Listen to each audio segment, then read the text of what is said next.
morning time, rehearsals time. Again, 9 AM. Had a chilled out night last night, went and grabbed some food, went and grabbed a couple of drinks, try and enjoy ourselves, relax before another day begins. It's only day 2, the rest of pools today. Really looking forward to it actually, because obviously yesterday we saw people get through that weren't just expected. Everyone's getting set up and ready. You can see there, people just running around making shit happen. And I'll be honest, obviously it's my first time doing an FGC event like this big, working on the stage and stuff for it. But it's very different than how they approach things. Like obviously in Counter-Strike or League of Legends, the games are a bit longer. Look at this, it's a bit shorter, so we do analysis segments after like each pool. Then it comes around to 32, we get to do it kind of more often. So it's a new flow, it's a new time schedule. It's a lot to take in, a lot to learn, but I like it. It's good fun so far, and I think it's about an hour and a half till we go on stage, so not too long till things begin. And what's crazy about this is they've got other Capcom Pro Tours going on in America at the moment. So when we finish, straight away there's more Street Fighter action, or maybe an hour later, more Street Fighter action from the American side of things. So hella busy weekend, players from all over the world, had a lot of fun. And even last night, this is how dedicated some of these players are. They bring their PS4s with them, they go up in a hotel, pitch up all of their, pitch up all of that stuff. See people doing testing, I don't know what they're doing. Not our stand, of course, not our stand. But yeah, people pitch up, bring the PS4s down, plug it in the hotel room, and they're playing like casual games, like practicing until like 1, 2 in the morning to make sure they're getting all the preparation and practice they can in before the event. That's dedication. That is dedication. Love seeing it. And yeah, I'll come back to you guys in a bit. Welcome to day 2 of the Capcom Pro Tour event here at EGX 2017. Yesterday, we saw some games that we didn't expect. We saw some players go out who we never thought would actually not make it through their pools. There's going to be so much more great action coming out as the rest of the attendees come through, try and battle out through their pools. We're going to be starting with Pool E here today. $15,000 on the line, plenty of CPT points up for grabs for these players, and some of them desperately need it. One man you've got to keep your eye on today as well is Packz. He's looking at 3rd place minimum to be secure. We were talking about it yesterday. So let's get right into it. Let's get into the action. We'll show you what's coming up in this pool, and me and Seng are going to break it down for you.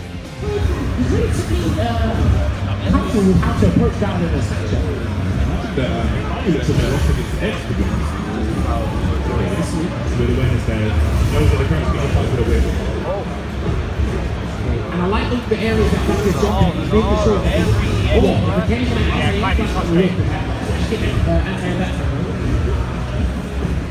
So we opened up the show, went fine, me and Seng having a bit of fun, having a bit of banter. It's good working with some different people as well. We're going to get the players up on the stage today. And this is where it gets like more fun. We're getting deeper in, we're seeing all the games come out, more players turning up, more people spectating. It's a lot of fun, and I'm even learning stuff I'm going to take to my own game, so that's going to help me a lot. I rate that. Joining us as always is Shiryu Sengan, but we've also got Jester Power. Now Jester, you made it through quite well in 1st place throughout your groups. Yeah. How are you feeling about that? Do you feel a bit of pressure going into it? Because obviously it's such a stacked tournament across the board. It is, yeah, very stacked. But I'm feeling good. Just found out I'll be fighting Gunslinger now. He's a good, good friend of mine. Yeah. A large friend, bro. But, no, I'm looking good. I mean, obviously I've got Shari Sengan here, who's, a strong ball player as well. So see if I can maybe train up later on with him and get prepared for the game. So do you fear the Balrog at all? Do I fear the Balrog at all? I mean, Balrog, he's Balrog, he's a beast. But I've got a few little tricks up my sleeve. I know a few things about the matchup, so I might be speaking to a few of my Vega players on my Discord chat as well. Send me all your tech for ROG, and we'll see what I can do. I love the preparation. I respect that. I respect that definitely. So, okay, we've just seen the groups go by. The first one for the pools here today, and dear God, we had an action-packed set again, didn't we? Like, that was a way to start the show. Yeah. It was. What a way to keep going. I mean, we had a couple of upsets. We got to see a couple of matches played out where it's just more based off movement and flustering your opponent in the mental game rather than the matchup itself. So it's really good, because yesterday we had a bit more character matchup stuff, whereas today you saw like mind games and mentality come into it. So, first game we're going to take a look at here is going to be the Bricktarium taking on Gunslinger. Yes. Now, that game alone, tell us why you highlighted that to start off with. So, it's a matchup that's very, very hard for you, and I feel Balrog does very well, and you saw at the beginning of the set, Bricktarian was very, very good at checking every single one of Gunslinger's dashes, all of the V-skill low mix-ups. However, it's a 17-frame dash, so you can't react to that. Like it's humanly impossible to react to 17-frame dash. It's more preemptive, right? So Bricktarian managed to close out the first set just by checking all the time. So I think here he does the throw, tries to go for the overhead, reacted, blocked it, and punished him accordingly. Gunslinger in the second round went straight back to dashing, and you could see where it got him. All of a sudden, those reactions that Bricktarian was doing, all of a sudden wasn't happening anymore. And he started to get flustered, and that's where Gunslinger capitalized. Yeah. Really good V-trigger there. Didn't manage to kill him. Was scared of the meaty. And that's where, again, Gunslinger managed to get that V-trigger activation and kill him there. As Bricktarian, you rarely want to jump. The character's always going to wake up with a 3-frame if they have V-trigger, because the risk-reward is huge. It's in your favor. And then there, he was just flustered. He tried to get in, and Gunslinger knew it. So it's really good from Gunslinger to keep to the same style, to be like, yeah, you can't humanly react to this. Yeah. I'm going to hit you, and when I do, let's see if you still want to play that game of reacting. The risk reward isn't in your favor. And then after that, realize and be like, cool, now I've got you out of your comfort zone. You're no longer playing your game plan, and now you're flustered. I'm just going to react to all of these jumps. I know they're coming. And he was more comfortable than Bricktarian. I mean, Jester, I don't know about you, about me, but can you react to dash all the time, or is it something that you more set up? Yeah, not all the time. You like you said, to be always ready for it is, it's inhumane almost. Yeah. To be almost always ready for it. So, because Gunslinger is doing dash forward heavy kick. Heavy kick's 9 frames. His dash forward is 17 frames. So that's a 26-frame gap. I don't know if my maths is that good. Quick maths. Quick maths. Where he can't block, essentially. 26 frames where he is punishable. And he still got crush counted. Bricktarian pressed the button, and it was 26 frames too late. And he got crush counted for it. So you've got to be very, very careful. If you're going to play this game where you're reacting to dashes, you have to be, if you're going to play that game, you've got to stick with it, A. Yeah. Otherwise, what's plan B? If you don't have a plan B, it goes out the window. And the other thing is, it's all good seeing Daigo and seeing these people react straight away, but it's not easy. It's more thought out and set up than what it looks like on the screen. Yeah, not everyone can be on that level, right? So one thing before we get into the rest of the replays, I want to look at the whole thing of Luffy. This guy came through, and obviously we expect him to do well, but he just didn't really look too troubled. No, Luffy is someone who's stuck with one character the whole way through.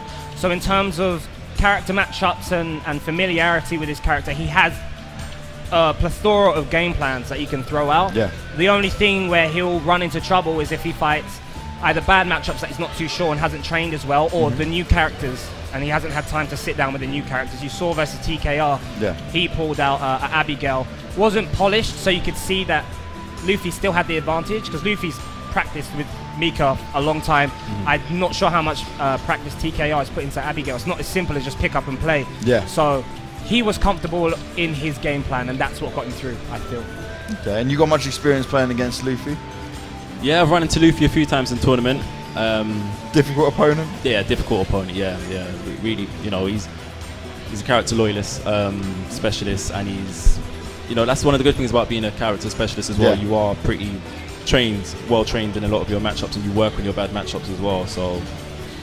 Okay. Well, the next one we're going to get into is TKR taking on Incognito. And the crazy thing about this was TKR didn't allow him to have that perfect, didn't allow us to get us to see it. He got tilted, so he was not happy with his performance. And in the end, he just ended up getting wrecked. Yeah, this is what happens when you play the mental game. So Incognito's, he might not play traditionally in this Street Fighter 5 sense where, or Street Fighter sense where it's, respect your opponent.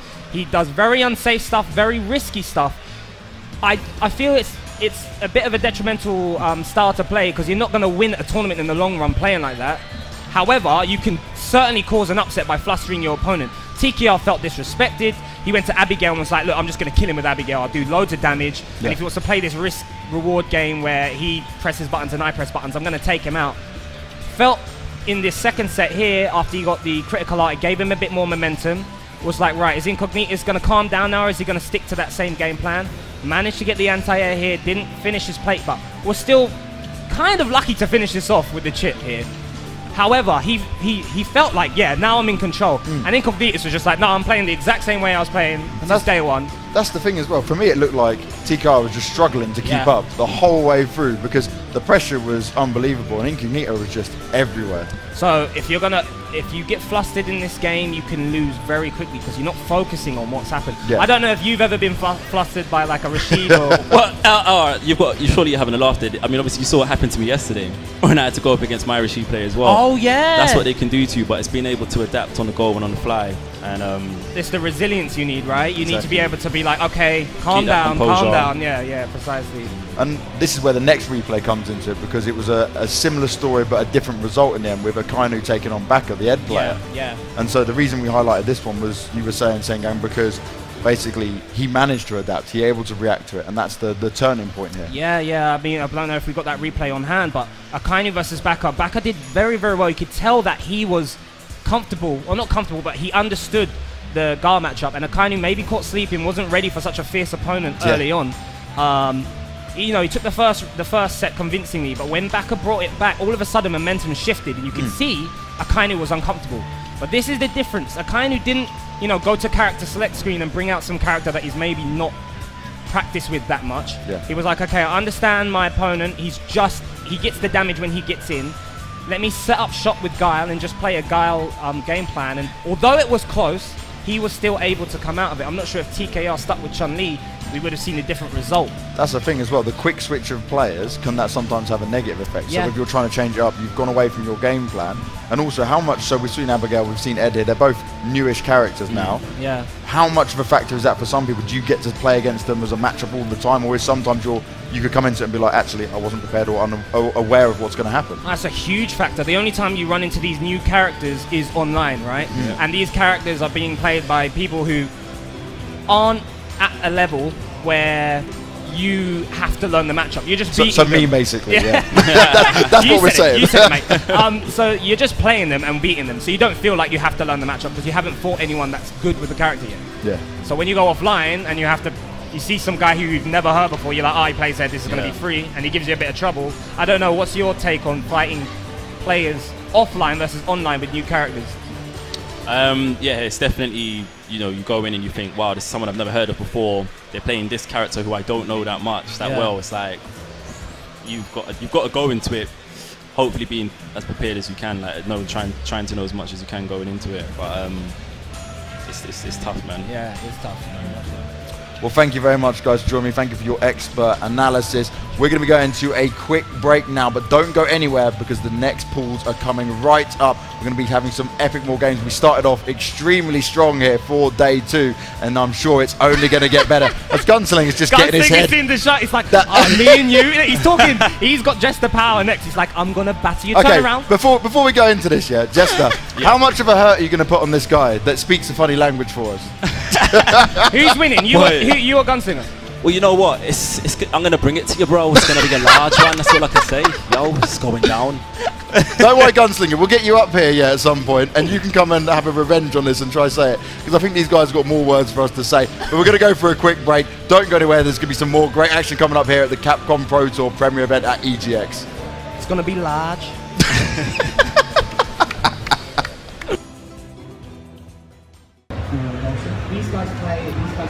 These two joining me on the analyst desk now. F-word. Gunslinger, wake up. Hey, Slinger. That's a video. Yeah, man. So these guys on the desk with me here now, and we're basically about to end up the second balls of the day. Been a madness already. Seen some crazy games. And we're being told it's the last match. Then we're back on stage and we're back ready to go. And also, I feel like some of these players are getting pressurized a little bit too much here. Let's see how it goes.